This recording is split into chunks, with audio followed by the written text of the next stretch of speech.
I am just going to start with the topic. कल हम लोगों ने देखा था problems of excess demand and the deficient demand, और जब हम लोग प्रॉब्लम्स कर रहे थे एक्सेस और डेफिशिएंट डिमांड के अंदर, हम लोगों ने देखा था कि equilibrium is determined at 3 points.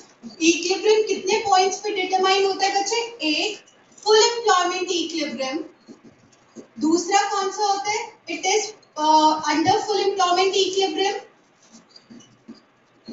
और तीसरा कौन सा होता है? Over full employment equilibrium, right? तो हम लोगों ने अब ये तीनों केसेस देखे थे। अब इन तीनों केसेस में से हम लोग एक्सेस और डेफिशिएंट डिमांड की सिचुएशंस को चेकआउट करेंगे। जब आप अंडर फुल एम्प्लॉयमेंट इक्विलिब्रियम देखते हो तब हमारे को कौन सी सिचुएशन मिलती है? डेफिशिएंट डिमांड की। किसकी डिमांड की? डेफिशिएंट। अंडर फुल एम्प्लॉयमेंट मतलब फुल एम्प्लॉयमेंट से पहले जब इक्विलिब्रियम बनता है तो किसी ना किसी चीज की तो डेफिशिएंसी होगी।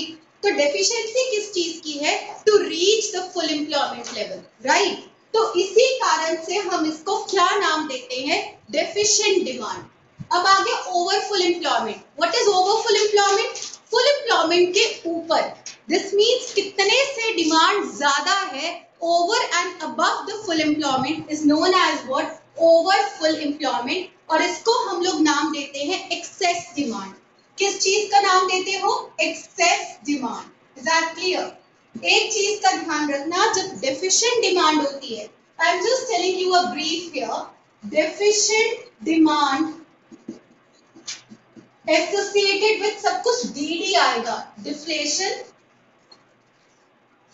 It is associated with deflationary gap, it is associated with low income, Y income, Q output, N employment, और equilibrium GDP का लेवल क्या होता है बच्चे? लो होता है। Is that clear? क्या होता है? लो equilibrium GDP in an economy। इतना ही नहीं, आप लोग एक और चीज को एसोसिएट कर सकते हो यहाँ पर। What is it? Under utilization of resources। क्या होता है यहाँ पर? Under utilization of resources. Is that clear? इसी के साथ साथ एक और यहाँ पर रीजन आता है, एंड हम उस रीजन को क्या बोलते हैं? That is particularly known as what? ये तो अंडर यूटिलाइजेशन ऑफ रिसोर्सेज था, और इसके साथ एक और चीज आती है that is known as unemployment. और ये अनएम्प्लॉयमेंट कौन से नेचर की है? Involuntary. What do you understand by involuntary unemployment? बच्चे दो तरह की अनएम्प्लॉयमेंट होती है, एक होता है वॉलेंट्री और एक होता है इनवॉलेंट्री।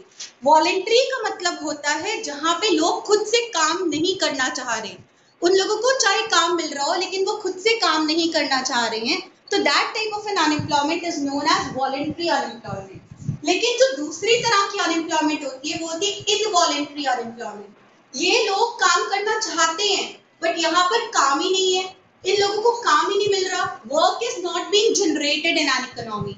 जब काम इकोनॉमी के अंदर जनरेट नहीं हो पा रहा है तो that type of an unemployment is known as involuntary unemployment. Is that clear? तो जब भी आप लोग डेफिशिएंट डिमांड देखोगे तो डेफिशिएंट डिमांड के साथ क्या क्या चीजें आती हैं? डिफ्लेशन, इसके साथ साथ और क्या आता है? Deflationary gap. इसके साथ साथ हमें क्या पता चलता है? इकोनॉमी में लो इनकम है, लो आउटपुट है, लो एम्प्लॉयमेंट है, इसका मतलब लो जीडीपी है इकोनॉमी के अंदर। इतना ही नहीं, there is what? Under utilization of resources and also there is unemployment in an economy. Is that clear? जब भी आप डिफ्लेशनरी गैप या डेफिशिएंट डिमांड करोगे तो ये सारे पॉइंट्स हमारे को अपने दिमाग के अंदर रिमेंबर करने हैं। Now the next point. Next point is excess demand. What do you understand by excess demand? Demand ज़्यादा है over the full employment. अब हमारी डिमांड ज़्यादा है to reach the full employment level. मतलब full employment यहाँ पे है तो हमारी डिमांड यहाँ पर है। तो this means हमारी डिमांड ज़्यादा है over and above the full employment level. तो ये जो गैप आ जाता है, इस गैप को क्या बोलोगे आप लोग? It is known as what? Excess demand in an economy. Is that clear? Let's try to understand excess demand. किसके साथ? Inflation के साथ associated है। Deflation का मतलब समझते हो ना? जब commodity की prices कम होती हैं। Inflation, it is high price in an economy. High prices in an economy. Is that clear? जब कमोडिटी की प्राइसेस का लेवल इकोनॉमी में बहुत ज्यादा होता है तब हम उसको क्या बोलते हैं? इन्फ्लेशन। इसी के साथ साथ यहाँ पर हम लोग और इसको क्या बोलेंगे? It is also leading to inflationary gap. किसको लीड करते हैं बच्चे? इन्फ्लेशनरी गैप को। Is that clear? इसी के साथ साथ यहाँ पे क्या होगा? High income output and employment. Is that clear? But not increased as already attained कौन सा level? Anybody can answer me? Attained full employment. आप लोग ऑलरेडी यहाँ पर फुल एम्प्लॉयमेंट को अटेन कर चुके होंगे। Is that clear? सिर्फ यहाँ पर क्या बढ़ता है? Only prices tend to increase. Is that clear? What tend to increase? What is the biggest drawback of excess demand? Commodity की prices बहुत ज़्यादा हो जाती हैं। तो ये मैंने आपको फ्लो चार्ट के थ्रू समझाया जिससे कि आपको इसका मतलब समझ आ जाए। I repeat these two topics once again क्योंकि ये दोनों टॉपिक हमारे को यही आने हैं इस पूरे टॉपिक के अंदर। इन्हीं के consequences और इन्हीं के causes. Is that clear? So we people are going to discuss all these two points in detail now. सबसे पहले तो हम लोग डेफिशिएंट के साथ शुरू करते हैं। एक बार brief explanation and then I am going to start again. Deficient demand always leads to deflation. कहीं पे डेफिशिएंट डिमांड आ जाए, डिफ्लेशन आ जाए, डिफ्लेशनरी गैप आ जाए, इसका सबका मतलब यही है और एक ही आउटकम आएगा। डू रिमेंबर, लो इनकम होगी, लो आउटपुट होगा, लो एम्प्लॉयमेंट होगा और इक्विलिब्रियम जीडीपी भी क्या होगी? लो होगी। Is that clear? यहाँ पर it leads to what? Under utilization of resources और यहाँ पे अनएम्प्लॉयमेंट होती है। और ये जो अनएम्प्लॉयमेंट है ना, this unemployment is what? Involuntary unemployment. कौन सी अनएम्प्लॉयमेंट है इकोनॉमी के अंदर? Involuntary unemployment. Now let's see the excess demand. Excess demand is inflation. Commodity की प्राइसेस बहुत हाई होती है, इन्फ्लेशनरी गैप इज देयर। यहाँ पर high income, high output, high employment in an economy. But do remember, अब ना तो full employment के बाद इनकम बढ़ सकता है, ना आउटपुट, ना एम्प्लॉयमेंट, तो सिर्फ बढ़ेगा क्या? कमोडिटी की प्राइसेस, क्योंकि डिमांड का प्रेशर आ जाएगा लिमिटेड सप्लाईज के ऊपर। Is that clear?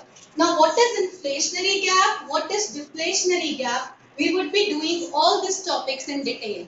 क्या आपको ये वाला कॉन्सेप्ट सबको क्लियर हो गया? Everybody, is this concept clear to you? Everyone? Okay, now बच्चे let's move ahead. If we move ahead with the next topic, हाँ जी बच्चे, any problem to anyone? Is the topic clear? Okay, let's move ahead then. We move ahead with the next topic. In which topic are we people going to take up? अब हम लोग detail में करेंगे deficient demand. Is that clear? Let's see to it. Deficient demand. What is deficient demand? It refers to the situation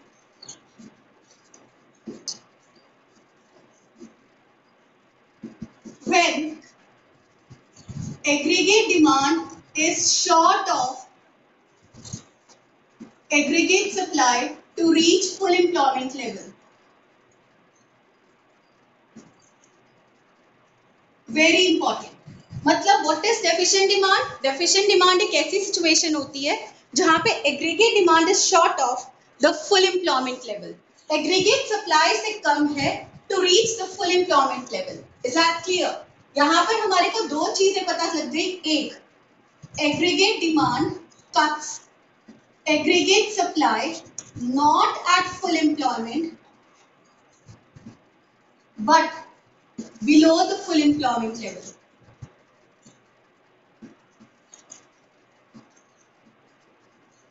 दूसरी चीज आपको जो पता लगी, aggregate demand is short of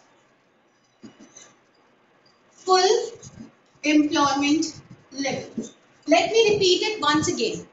अब जब हम लोग ये वाला कॉन्सेप्ट कर रहे हैं तो बच्चे इसको हम इजी लैंग्वेज में करेंगे। नोट्स में थोड़ा सा टिपिकल दे रखा है बट आप इसी तरीके से इजी लैंग्वेज में कर सकते हो। I repeat it. क्या सिचुएशन है? Aggregate demand is less than aggregate supply corresponding to full employment। मतलब हमारा जो एग्रीगेट डिमांड है वो एग्रीगेट सप्लाई को कट तो कर रहा है बट फुल एम्प्लॉयमेंट पे नहीं, उससे पहले। Is that clear? So it refer to a situation when AD is short of aggregate supply to reach the full employment level. Full employment पे पहुंचने से ये short रह जाता है। Is that clear? तो दो points क्या पता चले? AD cuts aggregate supply not at full employment but below the full employment level. जो आपका एग्रीगेट डिमांड है वो एग्रीगेट सप्लाई को कट तो करता है but not at full employment, below the full employment, full employment से पहले। दूसरा, AD is short of full employment level, AD full employment level से शॉर्ट है। Is that clear? नाउ बच्चे just see to it, what are the consequences, या यहाँ पर हमारे पास आउटकम क्या निकलते हैं, इसका आउटकम क्या आता है। When I talk about the outcome बच्चे, you should be clear. सबसे पहला outcome is what? अब आपका aggregate demand is short of aggregate supply corresponding to full employment. सबसे पहला outcome under capacity production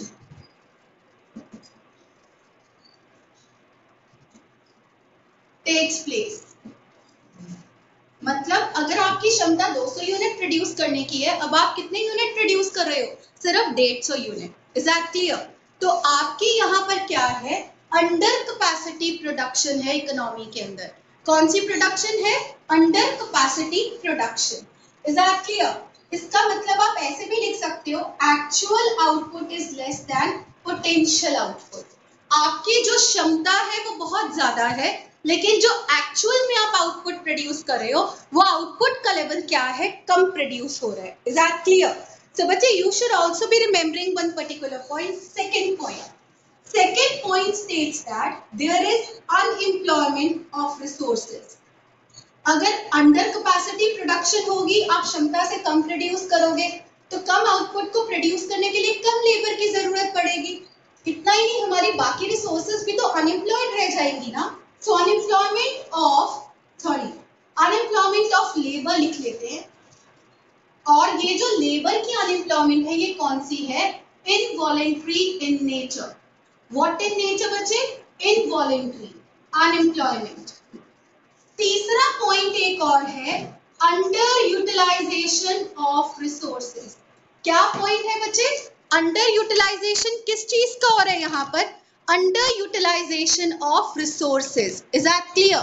Underutilization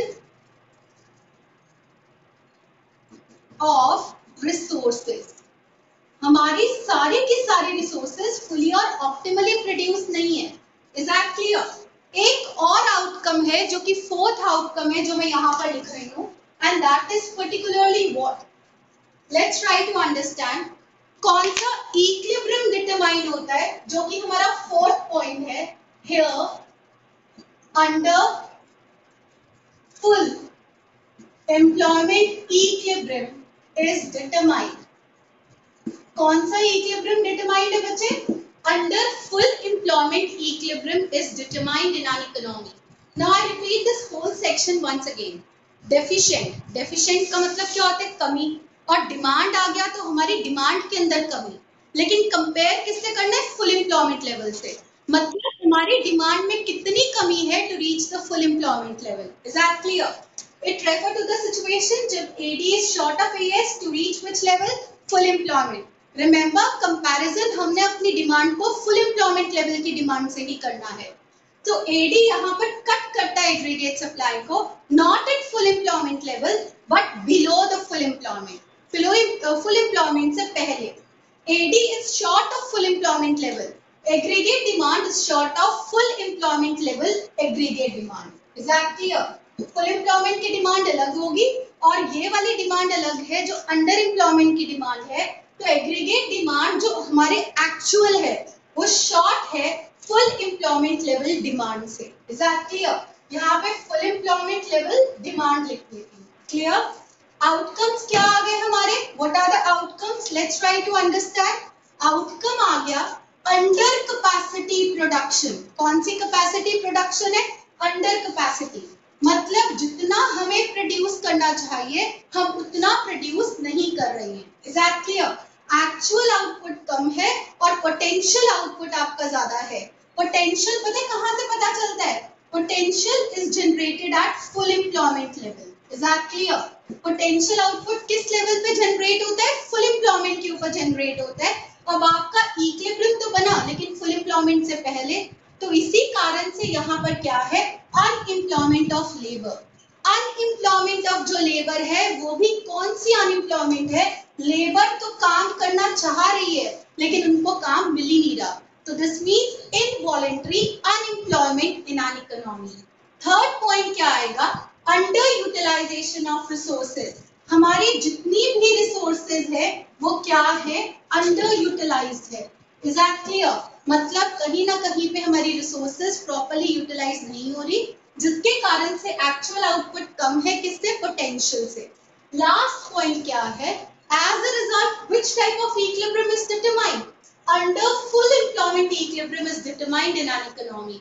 कौन सा इक्विलिब्रियम डिटरमाइन हो रहा है?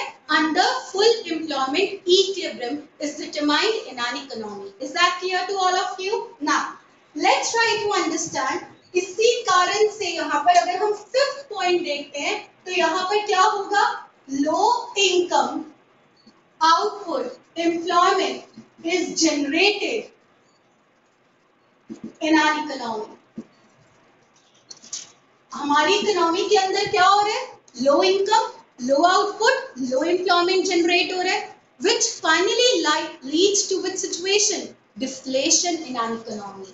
And this finally leads to deflation in an economy. किसको लीड कर देता है? डिफ्लेशन को इन एन इकोनॉमी। बच्चे is this point clear to everybody? ये 5 पॉइंट आप इसी तरीके से लिखोगे ना, nobody can wrong your answer, everybody will be giving you full marks plus the diagram. Let's draw the diagram now. Diagram के through ही समझना है। रिमेंबर कंपेयर किससे करना है? फुल एम्प्लॉयमेंट से। दो तरह की डिमांड्स बनेंगी, एक तो प्लान्ड एग्रीगेट डिमांड, जो मैंने कल अंडर फुल एम्प्लॉयमेंट का डायग्राम करवाया था वो सेम डायग्राम है, इसलिए you don't have to worry. Let's try to understand. यहाँ पर देखो आप लोगों के पास यहाँ पर कौन सी एक्सिस आ गई? y। This is which axis? x। This is what the point of origin. Aggregate demand oblique aggregate supply, you have y, q and n। Is that clear? y, q और n को हम लोग GDP भी बोलते हैं। क्या बोलते हैं? GDP. Now what is the shape of an aggregate supply curve? आप सबको पता है पहले increases at a constant rate, which degree angle? 45। Full employment पे reach करने के बाद aggregate supply becomes perfectly inelastic in nature.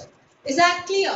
अब हमारे को यहाँ पर एक planned situation, sorry desire, एक ऐसी situation बनानी है जो ideal situation है, और ideal situation ये होती है जब एग्रीगेट डिमांड एग्रीगेट सप्लाई को फुल एम्प्लॉयमेंट पे कट करे। Is that clear? यहाँ पर फुल एम्प्लॉयमेंट लेबर कितनी है? एक्चुअल में जो पोटेंशियल आउटपुट है वो कितना प्रोड्यूस हो रहा होगा? OL। कितनी पोटेंशियल लेबर है? OL। क्योंकि यहाँ पर इकोनॉमी में किस तरह की सिचुएशन है? फुल एम्प्लॉयमेंट की। तो हमारा जो ADF कर्व बनेगा बच्चे, ये ADF कर्व क्या है? This is particularly your desired aggregate demand. Which demand? Desired. हर कोई इस लेवल को अटेन करना चाहता है, लेकिन अभी हमारे पास सिचुएशन किस चीज की है? Deficient demand. तो डेफिशिएंट डिमांड की सिचुएशन में हमारा जो एग्रीगेट डिमांड कब बनेगा? वो planned aggregate demand, actual aggregate demand. और वो एग्रीगेट डिमांड में रेड कलर के पेन से बना रही हूँ ताकि आपको क्लैरिटी आ जाए। ये हमारा एग्रीगेट डिमांड कर्व है ADU। मैंने इसको नाम क्या दे दिया? ADU। अब ADU कर्व ने एग्रीगेट सप्लाई को कहां पे कट किया? इस पॉइंट पे। And what is this? E is a point of equilibrium। And ये इक्विलिब्रियम क्या कहलाएगा? Under full employment equilibrium in an economy. Is that clear? और ये OL1 क्या है? Actual output to be produced. यहाँ पर ये OL इज अ लेबर, जो हम लोग जिन लोगों को काम दे रहे हैं। तो हमारी इकोनॉमी में यहाँ पर L1 L से क्या है? अगर आप चेकआउट करो तो अनएम्प्लॉयमेंट। क्या आ गई? अनएम्प्लॉयमेंट। और ये जो अनएम्प्लॉयमेंट है, ये कौन सी अनएम्प्लॉयमेंट है? You should be remembering it is involuntary unemployment. Is that clear to all of you? और ये जो इक्विलिब्रियम डिटरमाइन हुआ है, ये इक्विलिब्रियम कौन सा इक्विलिब्रियम है? Under full employment equilibrium. Clear? अब आपने बतानी है deficient demand. What is deficient demand? यहां पर देखो कितने से एडी शॉर्ट है of aggregate supply to reach the full employment level. Full employment level कहां पर आता है? एफएल पे। लेकिन हमारा अभी एग्रीगेट डिमांड कहां पे कट कर रहा है एग्रीगेट सप्लाई कर्व को? It is cutting at this point. Is that clear? तो इतने से हमारी यहाँ पर डेफिशिएंसी है। मैं आपको इसको पॉइंट्स में लिखकर दिखाती हूँ। पहले आप लोग एडीयू देखो। What is ADU? This is actual aggregate demand. Is that clear? या planned aggregate demand. Clear? Let's try to understand. What you will say? What is deficient demand? बच्चे एक बात देखना, मैं यहाँ पर ये पॉइंट ले रही हूँ and this point is F dash. Is that clear? यहाँ पर आपको क्या पता चलेगा? What is full employment demand? Full employment demand is equal to FL. ये देखो FL. Is that clear? What is your under full employment demand? Under full employment demand is equal to F dash L. Is that clear? Right? अब demand कितने से short है to reach the full employment level? Can anyone tell me? It is FL minus F dash L, जो कि क्या रह जाएगी? FF dash. इतने से हमारी डिमांड शॉर्ट है to reach which level? Full employment level. सबको समझ आया? Is that clear to you or not? Right? So what is it? Let me tell it to you. Full employment demand FL, ये हमारी desired situation है. Clear? ये हमारी actual या planned situation है. So what is deficiency in demand? Deficiency in demand is equivalent to full employment demand minus underemployment demand, which is equivalent to what? FL minus F dash L. क्या सबको समझ आया? ये F dash L क्या है? Actual demand जो हमारी present demand curve के साथ है, जो कि अंडर एम्प्लॉयमेंट वाला कर्व है, और FL हमारी फुल एम्प्लॉयमेंट की डिमांड है। तो इन दोनों के बीच में जो गैप आ गया वो क्या आ गया? F dash. Is that clear? This gap. F dash. Let me explain it to you with a blue color pen. उससे ज्यादा क्लैरिटी हो जाएगी। ये क्या आ गया? F dash, F dash. This is nothing but you call it what? Let me explain it to you. You call it deficient demand. Deficient demand. क्या आपको ये कॉन्सेप्ट क्लियर हुआ? I am going to draw a diagram once again. एक बड़ी diagram बनाऊंगी जिससे कि ये कॉन्सेप्ट क्लियर हो जाए, क्योंकि अभी बहुत सारे पॉइंट्स इसके अंदर आ गए हैं। क्या ये कॉन्सेप्ट आप सबको क्लियर हुआ? Everybody hurry up and let me know. All those who are there online, send me the message if it is clear or just switch on the mic and let me know. आप लोगों को deficient demand समझ आ गई? एक बार और समझ लो so that it is quite easy. Deficient demand का मतलब होता है it is a deficiency in demand. Is that clear? To मतलब कितने से हमारी डिमांड शॉर्ट है to reach the full employment level. AD कहाँ पे कट करता है? Aggregate supply not at full employment but below the full employment level. Is that clear? हमारा जो AD है वो कहाँ पे कट कर रहा है full employment को? Below the full employment level. और AD is short of full employment. ये देखो ADU is short of full employment level demand. Full employment level demand कितनी है? FL. और ADU की डिमांड कितनी है? F dash L. Is that clear? तो कितने से डिमांड में हमारी एग्रीगेट डिमांड शॉर्ट है to reach the full employment level? That is F dash. Is that clear or not? मतलब एक और तरीके से आप ये बता सकते हो, यही क्वेश्चन दो तरीके से आ सकता है। आपको कहेंगे what do you understand bye deficient demand? कितने से डिमांड शॉर्ट है, कितने से आप इंजेक्शंस करोगे to reach to the level of full employment. तो आप ये कहोगे कि ये मेरी एक्चुअल सिचुएशन है, मुझे इतने से इंजेक्शंस करनी पड़ेंगी। मतलब ये जो सिचुएशन आ जाएगी that is particularly what, C plus I plus delta I। क्या आ जाएगा? C plus I plus delta I। वो मैं आपको बाद में नया कॉन्सेप्ट करवा दूंगी, लेकिन अभी आप समझो डेफिशिएंट डिमांड का मतलब क्या होता है, कितने से डिमांड शॉर्ट थी to reach to which level, full employment level. और डिमांड कितने से शॉर्ट है, F डैश से शॉर्ट है to reach to the level of full employment. Is that clear? Full employment labour कितना है, OL। यहाँ पर हमारी एक्चुअल अमाउंट ऑफ लेबर कितने काम कर रही है, सिर्फ OL डैश। तो LL डैश से हमारी इकोनॉमी में क्या है, अनएम्प्लॉयमेंट। और ये जो अनएम्प्लॉयमेंट है ये कौन सी होती है, you know it very well, involuntary unemployment. Automatically ये लो इनकम है, लो आउटपुट, लो एम्प्लॉयमेंट, जिसके कारण से धीरे धीरे इकोनॉमी में क्या आ जाएगी, डिफ्लेशन की situation. Is that clear to all of you? एक बार और करेंगे because this diagram is really important for us. So let's see to it. आप लोग इस डायग्राम को देखिए, यहाँ पर क्या आ गया, y एक्सिस, यहाँ पर क्या है, x axis. This is your point of origin. Aggregate demand and aggregate supply, जो मैंने कल समझाया था, ये एक्चुअली वही सेम टॉपिक है, कोई खास फर्क नहीं है। एग्रीगेट सप्लाई आपको पता है परफेक्टली इनइलास्टिक होगा after the full employment level. ये हमारा फुल एम्प्लॉयमेंट है और फुल एम्प्लॉयमेंट डिमांड कितनी है, OL। This is your potential level of output. Potential output हमेशा फुल एम्प्लॉयमेंट के ऊपर ही डिटरमाइन होता है। अब हमारा एक हम एग्रीगेट डिमांड करेंगे जो कि हमारी डिजायर्ड सिचुएशन है, ADF। ये हर कोई इस लेवल को अटेन करना चाहता है, ये डिजायर्ड एग्रीगेट डिमांड है। Is that clear? तो आप लोगों की जो फुल एम्प्लॉयमेंट डिमांड है बच्चे वो कितनी है, FL है। Is that clear?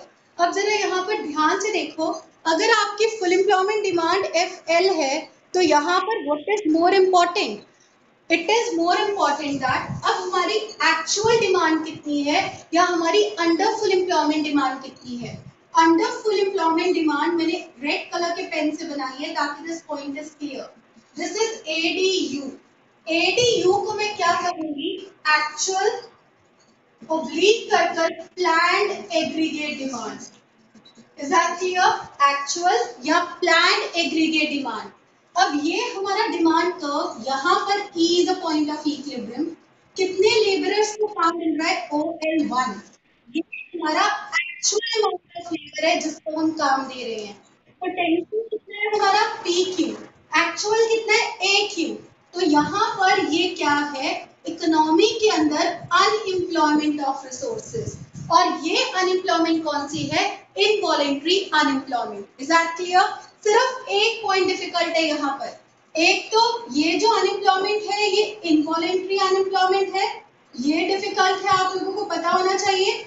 ये जो इक्विलिब्रियम बना है ये अंडर फुल एम्प्लॉयमेंट इक्विलिब्रियम है। अंडर फुल एम्प्लॉयमेंट इक्विलिब्रियम का मतलब इस इक्विलिब्रियम से पहले।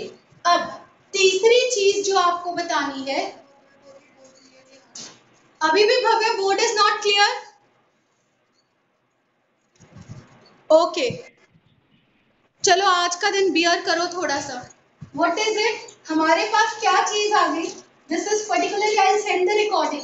हमारे पास क्या सिचुएशन आ गई, FL आपकी फुल एम्प्लॉयमेंट डिमांड, लेकिन यहाँ पर हमारी एक्चुअल डिमांड कितनी है, F-L। अब क्वेश्चन आता है कि what is deficiency in the demand. whenever I talk about deficiency in demand तो it is FF-, is that clear?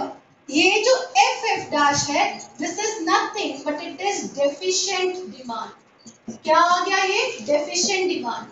deficient demand का मतलब है कि actual demand कितने से कम है to reach the full employment level।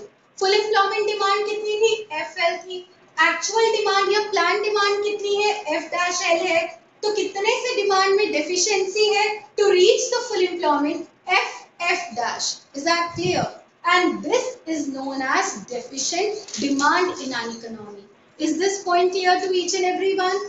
Any problem here? Now let's move ahead and we move ahead towards the next concept. इसके consequences वगैरह हम बाद में करेंगे। Now we people are going to move ahead towards the excess demand. क्योंकि ये diagram समझ आई हुई है तो इसी तरह से हम एक्सेस डिमांड कर लेते हैं और उनके consequences वगैरह we would be doing it afterwards, right? So let's talk about the excess demand first of all. क्योंकि कॉन्सिक्वेंसेस सारे थ्योरेटिकल हैं, so we can do it afterward. सबसे पहले हम लोग करेंगे excess demand. What do you understand by excess demand? Excess demand का मतलब है when aggregate demand is greater than aggregate supply corresponding to full employment level. full employment level के मुकाबले कितने से हमारा aggregate demand ज्यादा है? Is that clear? इसको समझना easy होगा, तो I don't think so कि it is quite tough to understand here. So let's try to understand. बच्चे कितने से हमारी डिमांड ज्यादा है to reach the full employment level? Let's try to understand. सबसे पहले यहाँ पर क्या होगा? In the case of excess demand हम लोग यहाँ पर aggregate demand cuts aggregate supply above the full employment level.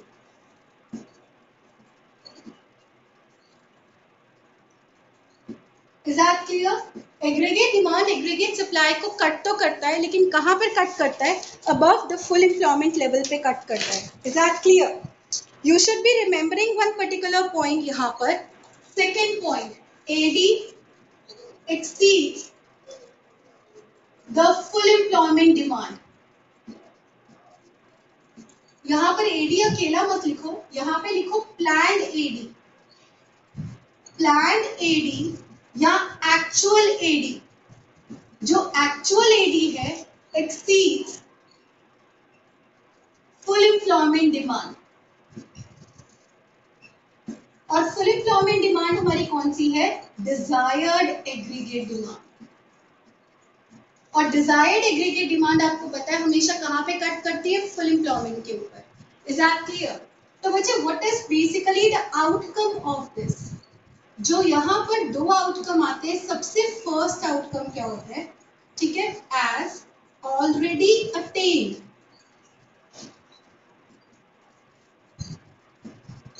Full employment, so fuller utilization of resources।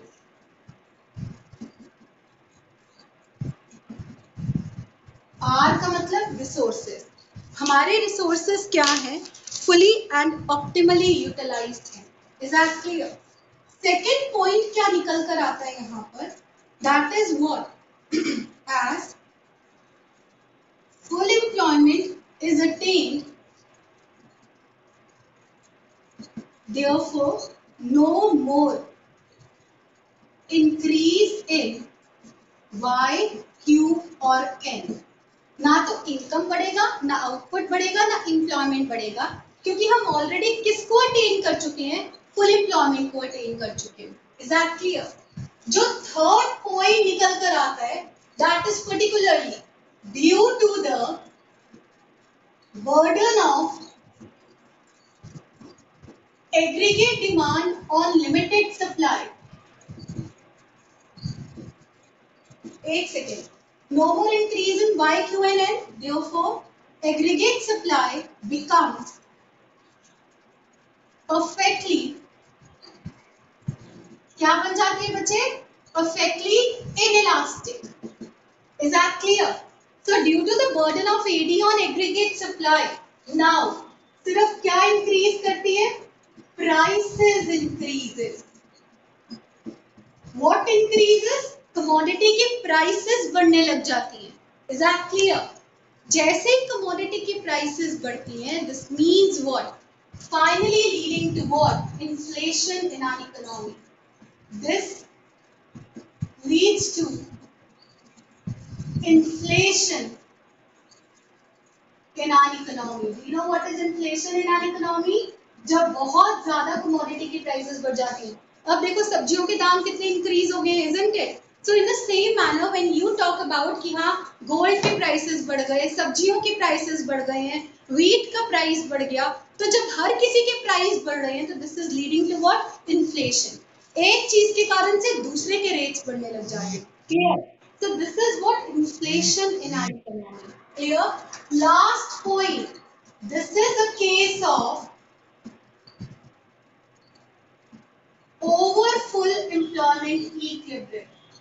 over full employment equilibrium in an economy। ये किसका केस हो गया बच्चे? over full employment equilibrium in an economy। Is that clear to all of you? Any problem to anyone? सबको ये point clear हो गया? I repeat all these sections once again. Then I'll go for the diagram for this. I'll erase it and I'll go for the diagram. AD is greater than AS corresponding to which level? Full employment level. Full employment के level पे अब जो aggregate demand हमारा जो actual बना है, planned बना है, वो above the full employment level cut कर रहा है. AD cuts the aggregate supply above the full employment level. Planned AD या हमारा जो actual AD है exceeds the full employment demand. ये हमारी full employment demand से ज़्यादा है. What is the outcome? Already attained full employment, so fuller utilization of resources. सारे के सारे resources fully and optimally utilized है. Next point, as full employment is attained, no more increase in Y, Q or N. Y, Q और N दोबारा से नहीं बढ़ेंगे. Aggregate supply becomes what? Perfectly inelastic here, right? अब क्योंकि aggregate supply perfectly inelastic हो गई है, what is going to happen? Burden of aggregate demand on limited supplies के कारण से commodity की prices economy में बढ़ने लगती हैं. अब जैसे commodity की prices बढ़ी बच्चे, it leads to what? Inflation in an economy. Hence, what do we say that it is a case of over full employment equilibrium in an economy. और कल मैंने आपको over full employment equilibrium भी explain कराया था. I hope this concept is clear to everyone. Hurry up and let me know. Yes or no? Is this concept clear? Okay. Very good. Now, bacha, I'm just going to change this concept here and take up the diagram. When I take this diagram, bacha, just see to it on the board. Very easy diagram for what we had actually taken up earlier. मैंने आपको कल करवाया था, ये वही same वाला diagram है. So let's see to it. हमारे पास क्या चीज आ गया?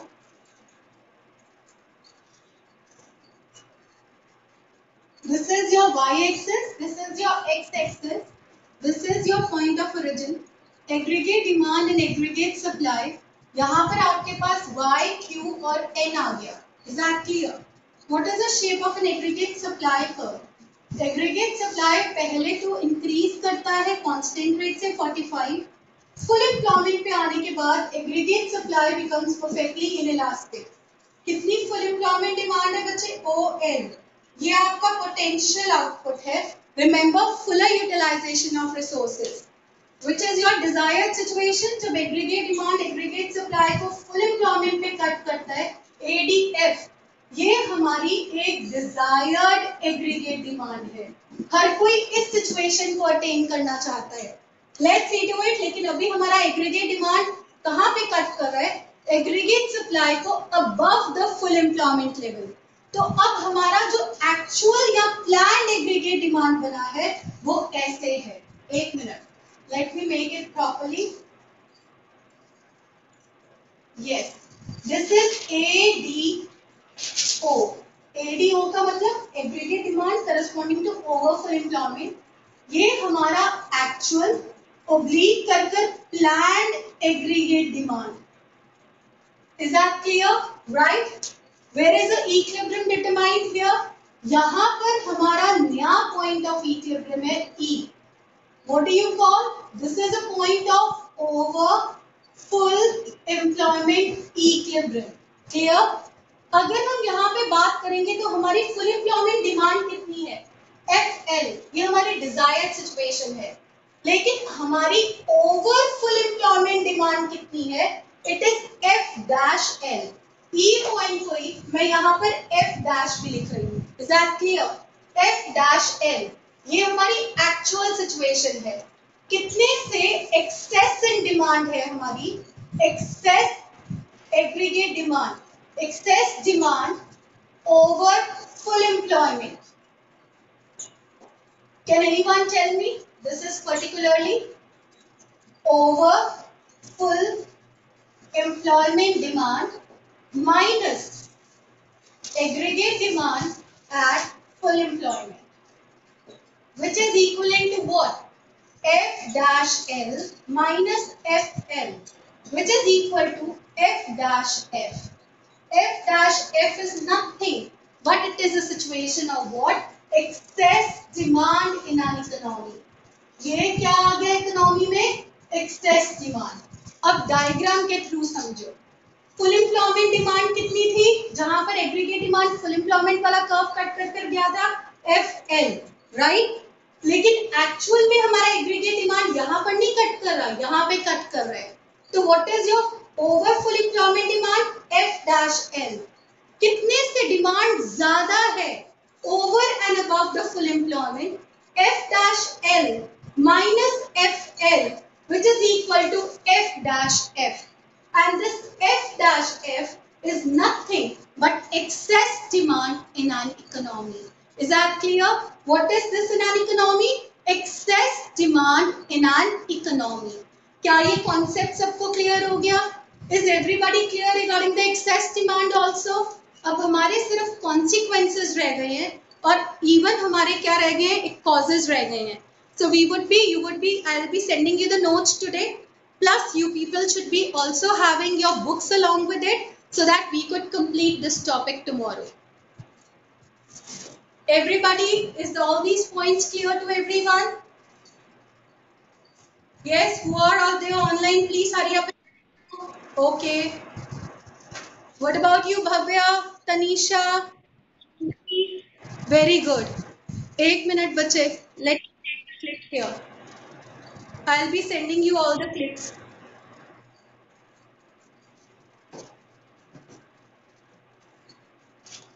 सबको क्लियर हो गया ये वाला topic? Okay, if this topic is clear, so today we have taken up two concepts, and what were they? Excess demand and other was known as a deficient demand. Excess demand means कितने से हमारा demand ज्यादा है over and above the full employment demand, and यहाँ पर हमारा deficient demand कितने से हमारा डिमांड कम है over and above the level of full employment, over below the level of full employment. Is that clear? So with this, we are winding up the class. Any problem, do let me know.